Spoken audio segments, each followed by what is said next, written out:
আসসালামু আলাইকুম। আশা করি সবাই ভালো আছেন। আমি কিয়া আবারও একটা নতুন ব্লগ ভিডিও নিয়ে 3 দিন পর আপনাদের মাঝে চলে এসেছি। আমার এই ভিডিওগুলো প্রতিদিনের সাংসারিক কাজকর্ম দিয়েই শুরু করি, আবার সাংসারিক কাজকর্ম দিয়েই শেষ করি। তো দেখা যায় ঘরে যে অবস্থায় আছি সেই অবস্থায় কিন্তু ভিডিও মেক করি। তো আপনাদের কাছে কেমন লাগে জানি না।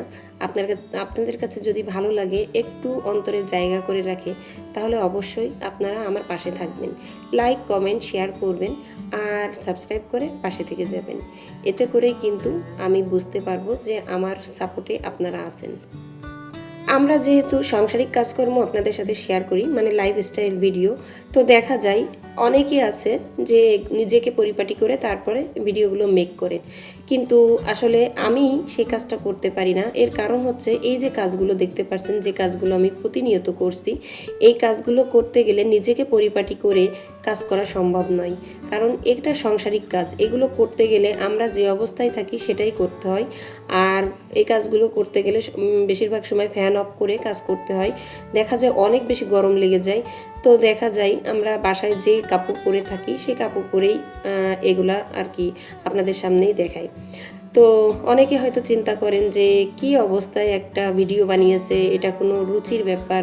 এগুলো আসলে রুচির কোনো ব্যাপার না। যদি আমি কোথাও বেড়াতে যেতাম তাহলে হয়তো ড্রেস চেঞ্জ করার ব্যাপার স্যাপার আসতো। তো যেহেতু রুমের মধ্যে আমি কাজকর্ম করছি, সেটাই আপনাদের সাথে শেয়ার করছি। তো কাপড় চোপড় চেঞ্জ করা নিয়ে কোনো এসব ঝামেলা, এগুলো আমার কাছে খুবই বিরক্তিকর।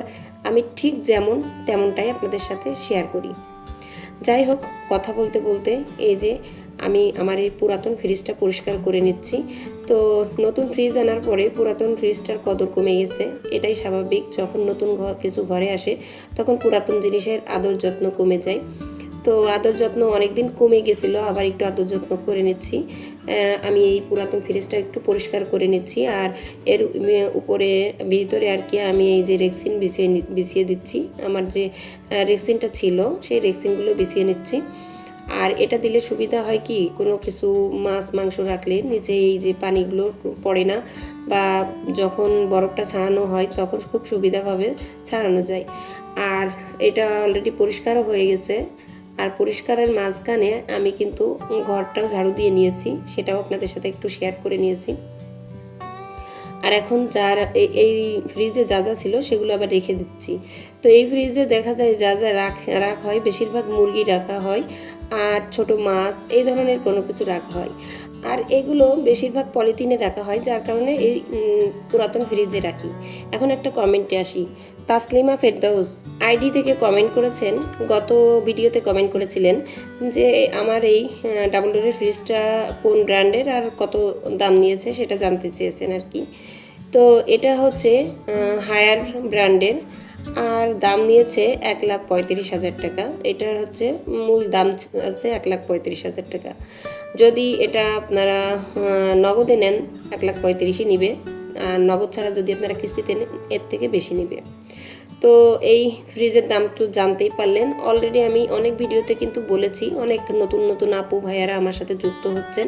তো তাদের মনে প্রশ্ন আসে, তারা যখন ভিডিওগুলো দেখেন তাদের মনে প্রশ্ন আসে, তারা আর কি জানতে চান।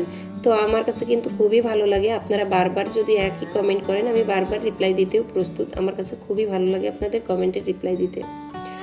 আর এদিক দিয়ে ফ্রিজ কিন্তু পরিষ্কার করা শেষ। ফ্রিজ পরিষ্কার করার পরে তো ঘর বাড়ি অনেক বেশি নোংরা হয়, আর এখন আমি এই ঘর বাড়িগুলো মুছেও নিব। অলরেডি কিন্তু ঝাড়ু দিয়ে নিয়েছি।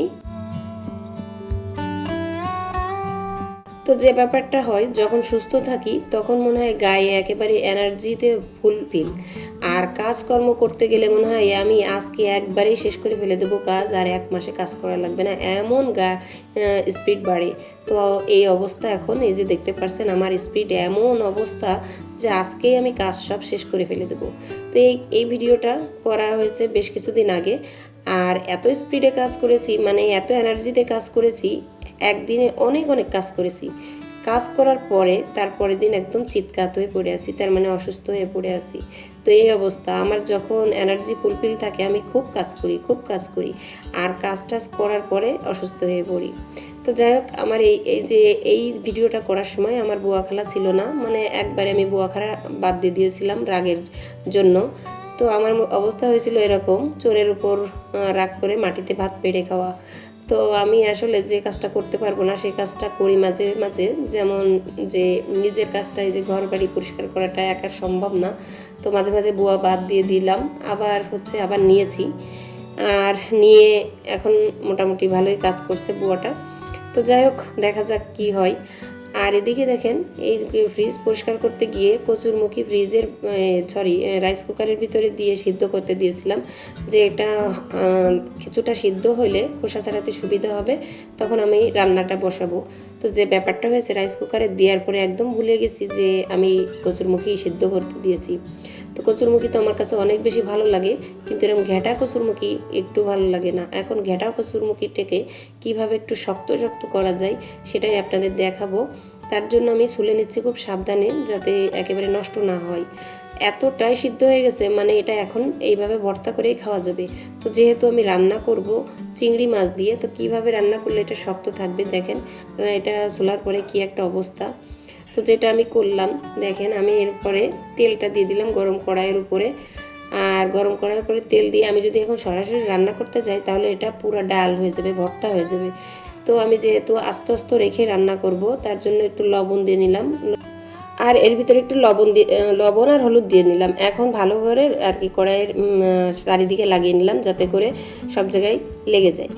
আর এরপরে দিয়ে দিব কচুরমুখিটা দিয়ে, এই যে ডিম বোনা করার আগে ডিম যেরকম ভাজা ভাজা করে নেয়, ঠিক সেভাবে ভাজা ভাজা করে নেব, তারপরে রান্না করব। এতে করে এই কি বলে কচুরমুখিটা কিন্তু ঘেঁটা ঘেঁটা হবে না, আস্তে আস্তে থেকে যাবে। তো আসলে পাকা রাঁধুনিরা এগুলো জানে, আমি তো পাকা রাঁধুনি না, আমি যেভাবে রান্না করলাম সেটাই আপনাদের দেখালাম। আর এখন একটা একটা করে দিয়ে নিচ্ছি, যাতে একসাথে দিলে দেখা যাচ্ছে যে ঝপ করে পড়বে, তেলটা এসে আমার গায়ে ছুটে পড়বে। তো খুব সাবধানতার সাথে একটা একটা করে দিয়ে নিলাম। আর যখন নিচের পাশটা ভাজা হয়ে যাবে, তখন উল্টাই দিলে উপরের পাশটা আর কি নিচের পাশটাও ভাজা হয়ে যাবে, উপর নিচ সবগুলোই ভাজা হয়ে যাবে। যাই হোক, অফ ক্যামেরায় কিন্তু আমি রান্নাও করে ফেলেছি। এখন আপনাদের সাথে আরেকটা বিষয় শেয়ার করব, সেটা হচ্ছে প্রেশার কুকারে ঝরঝরে ভাত কিভাবে রান্না করা যায়। অনেকেই কিন্তু আমাকে কমেন্ট করেন যে আপু, প্রেশার কুকারে ঝরঝরে ভাত কিভাবে রান্না করেন, আর একবার একটা ভিডিও দিয়েন। কারণ এরকম একটা ভিডিও আমি দিয়েছিলাম, সেই ভিডিওটা অনেক ভিউজ আসছিল, অনেক কমেন্ট আসছিল, যার কারণে এই কমেন্টটা আমার প্রায় আসে। তো মনে হলো আজকে দিয়ে দিই। তো এখানে আমি চাল নিয়েছি, এখানে কয় পট চাল নিয়েছি আমি ভুলে গেছি। তো যে কয় পট চালই হোক না কেন, সেটা কোনো বিষয় না, আপনারা পানি কতটুকু দিবেন সেটাই বিষয়। তো এখানে আমি সম্ভবত 1.5 পট চাল নিয়েছিলাম। তো 1.5 পট চালের জন্য আসলে কি পরিমাণ পানি নেবেন আমি কোনো কিছু মেপে দিচ্ছি না, এখন আমি শুধু হাতের মাপে আমি আপনাদের দেখিয়ে দেব। এই যে 1 কর পর্যন্ত পানি নেবেন। আপনি যদি 2 পট চাল নেন, 3 পট চাল নেন, যা নেন কোনো সমস্যা নেই, শুধু 1 কর পরিমাণ উপরে পানি, মানে চাল থেকে উপরে ভেসে থাকবে 1 কর পরিমাণ, এই পরিমাণ পানি দিবেন। তারপরে কি করবেন দেখেন, তারপরে একটু তেল দিয়ে দিবেন, রান্নার তেল, কয়েক ফোঁটা তেল দিয়ে দিবেন।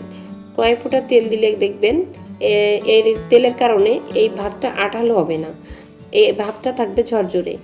আর এরপরে এই তেলেরটা দিয়ে ভালো করে একটু মিশিয়ে নিয়ে তারপরে আপনি চুলায় বসিয়ে নেবেন। এতে করে দেখবেন ভাত তো ঝরঝরে হবে, একটার সাথে একটা লাগবে না। আর একটা সিটি দিবেন, মাত্র একটা সিটি দিবেন, দেওয়ার সাথে সাথে আর কি প্রেশার কুকারটা খুলবেন না। একটা সিটি দেওয়ার পরে 10-15 মিনিট পরে খুলবেন। 10-15 মিনিটের ভিতরে ওটা রান্নার পুরো কমপ্লিট হয়ে ওটা ঝরঝরা হয়ে থাকবে। আর এই যে রান্নার পরে দেখেন আমার রান্নার কচুরমুখী রান্নাটা কতটা লোভনীয় হয়েছে, একটার সাথে একটা লাগেনি। আর খাবারটা সত্যি অনেক বেশি মজার ছিল। আর একটু ডাল ছিল, সেটুকু নিয়ে বসছি। এটা হচ্ছে দুপুরের খাবার, আমি একা খাবো এখন, আমার ছেলে স্কুল থেকে আসবে তখন খাবে, অর্থাৎ আমি আর আমার ছোট ছেলে খাবো।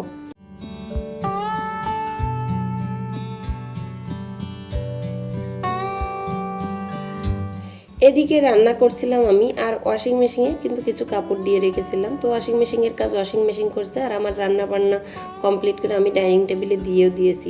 তো যাই হোক, আজকের ভিডিওটা অনেক ছোট ছিল। তো ছোট ভিডিওতে ভয়েস দিতে আসলে দেখা যায় কথা বলতে বলতেই শেষ হয়ে যায়, কি কথা বলি মনে হয় যে আমার ভিডিওটা মনে হয় বাকি আছে, পরে দেখি না ভিডিওটা শেষ। আর আজকে আপনাদের কাছ থেকে বিদায় নিয়ে নেব, আগামীতে আবারও নতুন ভিডিও নিয়ে আপনাদের মাঝে হাজির হয়ে যাবে। সবাই ভালো থাকবেন, সুস্থ থাকবেন, আল্লাহ।